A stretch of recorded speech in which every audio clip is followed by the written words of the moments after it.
Is there any specific duas for specific problems or ayahs, which we call it wazifa?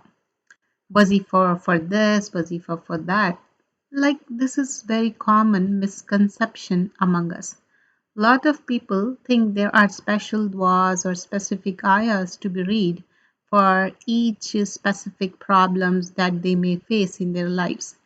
So they look for specific words, any specific duas or especially like wazifas kind of thing for each issue. They think if they read a certain dua a certain of time, such a such problem, then problem will magically disappear. They assume that, and each problem has different duas that should be read that will solve the problem, kind of like a different pill for each different disease.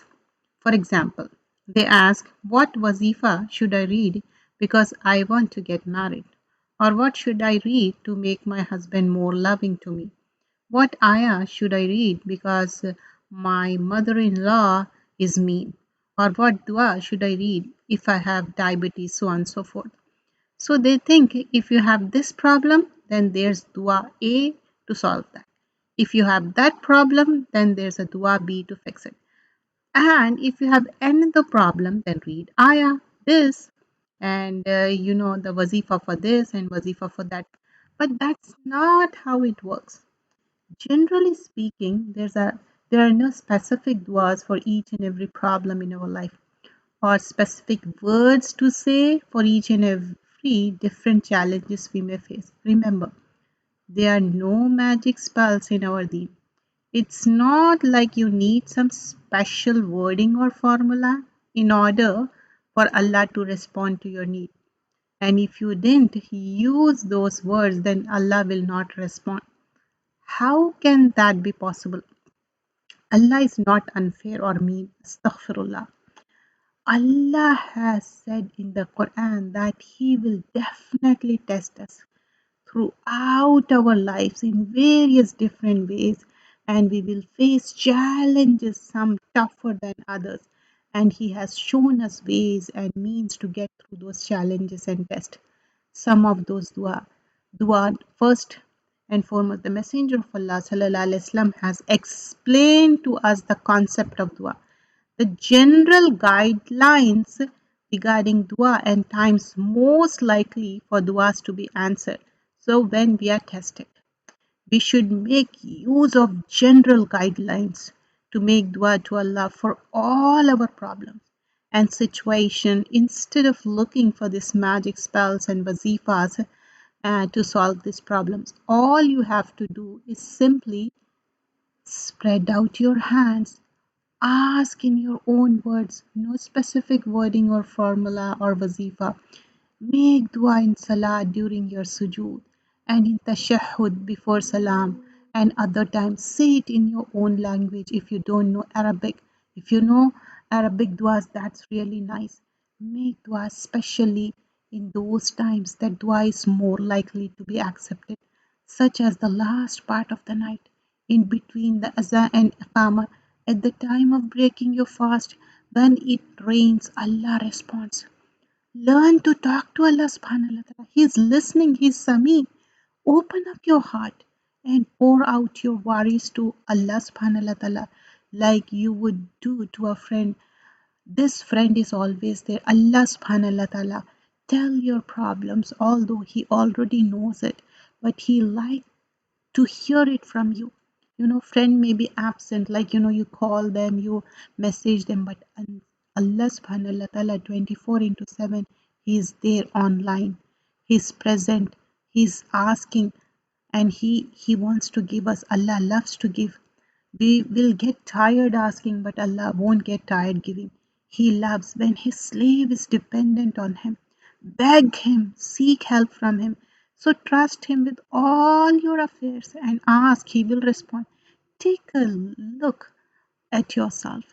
Another thing we need to do when we are faced with the problems and challenges is to take a good look at your own lives. Are we doing something that is bringing this problem?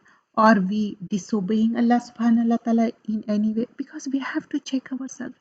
That's because Allah subhanahu wa ta'ala says, Surah Ash-Shura and number 30, and whatever of misfortune befalls you, it is because of what your hands have earned, and He forgives much.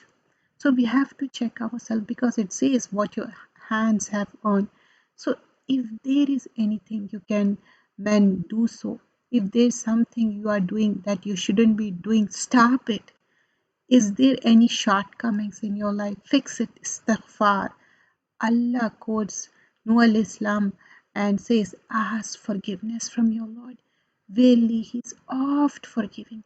He will send rain to you in abundance and give you increase in wealth and children and bestow on you gardens and bestow on you rivers. Surah An-Nuh, ayah number 10 to 12. So make lot of istighfar. Ask Allah subhanahu wa ta'ala's forgiveness. Make sincere tawbah. He will bless you in your provision, children, health. He will provide relief for you and deliver you lot from what you didn't expect because it's Allah. He can do anything.